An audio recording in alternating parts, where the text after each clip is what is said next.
మీకు ఏపీలో ఎంతమంది ఎమ్మెల్యేలు ఉన్నారు కంపేర్ చేసి? మీకు మాకు 2-3 ఎమ్మెల్యేలు తేడా, మాకు ఎంతమంది ఉన్నారు కంపేర్ చేయి ఒకసారి.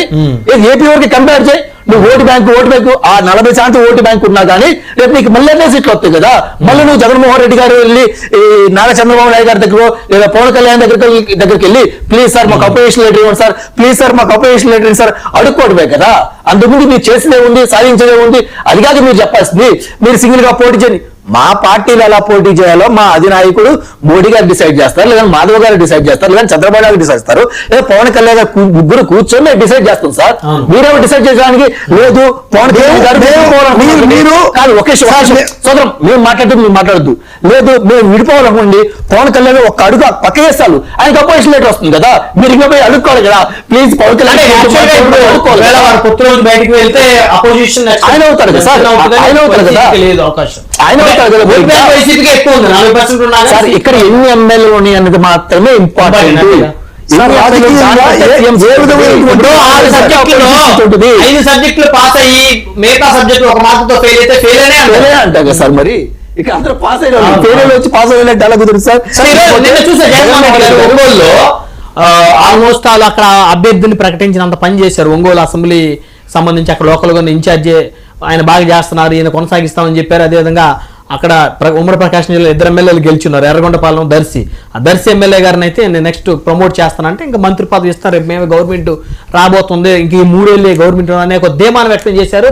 ఇంకొక 1 year లో తమ పాదయాత్ర మొదలు పెడతానని చెప్పేసి చెప్పారు. అంటే ఆ వైసీపీ మొత్తం యాక్టివ్ మోడ్లోకి వచ్చిందని అనుకోవచ్చా మనం? జగన్ వైఖరి మారిందని అనుకోవచ్చా సార్? ఫస్ట్ క్లాస్ స్టూడెంట్ గారి మాటలు కొన్ని డిస్కస్ చేద్దామండి. గవర్నమెంట్ వచ్చిన మొదటి 6 నెలలు ఏం చెప్పాడు? రేపో మాపో జెల్మీ ఎలక్షన్స్ వస్తున్నాయి, 3 ఏళ్ళు గవర్నమెంట్ ఉంది, గవర్నమెంట్ పోయింది, ఆ తర్వాత మన ప్రభుత్వం అని చెప్పి కార్యకర్తలు బాగా రెచ్చగొట్టి ప్రతి ఇంట్లో కేసు పెట్టి ఇచ్చాడు, కోర్టు చుట్టూ తిరిగిచ్చేలా చేశాడు. కనీసం లాయర్ ఫెసిలిటీ కూడా వాళ్ళకి ఇవ్వలేని దుస్థితికి ఈ రోజు వైసీపీ దిగులారు సార్. ప్రభాకర్ రెడ్డి గారు ఎమ్మెల్యే క్యాడర్ వాళ్ళు మాత్రం ఫైల్స్ మాత్రమే పట్టుకుంటారు, లేదా జగన్మోహన్ రెడ్డి గారి దగ్గరికి వెళ్ళి ఇష్యూస్ ఫైల్స్ మాత్రమే పెట్టుకుంటారు. ఆ ఫైల్స్ పట్టుకున్నందుకు వాళ్ళకి ఆఖరికి బెయిల్ కూడా లేకుండా జైలు కేసులు ఉన్నాయి సార్. ఆయన అలా వాదిస్తాడు. ఆయన వాది గురించి మీకు తెలియదు, నాకు తెలియదు, చెప్పండి సార్. ఇంకపోతే మరి ఈ మాట జగన్మోహన్ రెడ్డి గారు కదా. ఈ రోజు మళ్ళీ బయటకు వచ్చి 2 సంవత్సరాలు అయిన తర్వాత బయటకు వచ్చి ఏం చెప్తున్నారు? ఇంకా 3 ఏళ్ళు ఆగండి, 3 ఏళ్ళు ఆగండి, 3 ఏళ్ళు ఆగండి అంటాడు.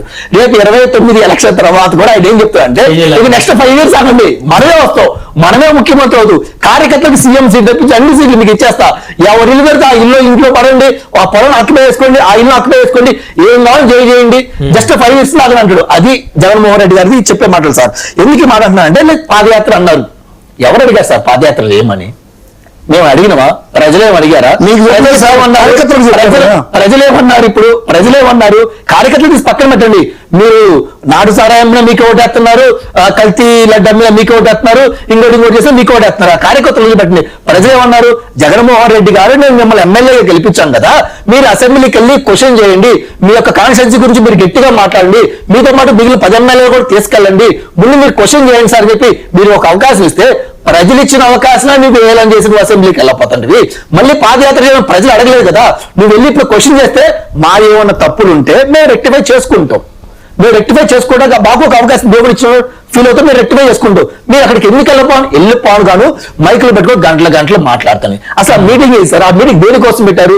కార్యకర్తలతో మీటింగ్ పెట్టలేదు సార్. కార్యకర్తలు మీటింగ్ పెడితే ఏం చేయాలి? అసలు మనకి ఎన్ని గ్రామాలు ఉండి, ఎన్ని మండలాలు ఉండి, ఒక్కో గ్రామంలో గ్రామ సచివాలయం, మన గ్రామ కమిటీలు ఉండే లేవా, మండల కమిటీలు ఉండాలి, మండలంతో సరిగ్గా పనిచేస్తున్నాయి లేదా, మనం కమిటీలు వేసుకోవాలి, మెంబర్షిప్ స్టార్ట్ చేయాలి.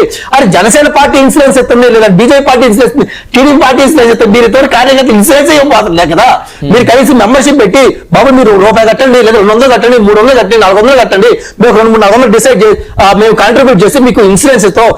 టీడీపీ 1 లక్షలు ఇస్తుంది, జనసేన 1 లక్షలు ఇస్తుంది, మేము దానికంటే మెరుగ్గా డబ్బున్న పార్టీ కాబట్టి ఇంకొక 1 లక్ష ఎక్స్ట్రా చేసి మీకు ఇన్సూరెన్స్ ఇస్తాం. వీళ్ళందుగా సార్ వాళ్ళు జనసేన టీడీపీకి తక్కువ ఉండి వైసీపీకి బ్లాక్ మనీ ఎక్కువ ఉంది సార్. అది వాస్తవం.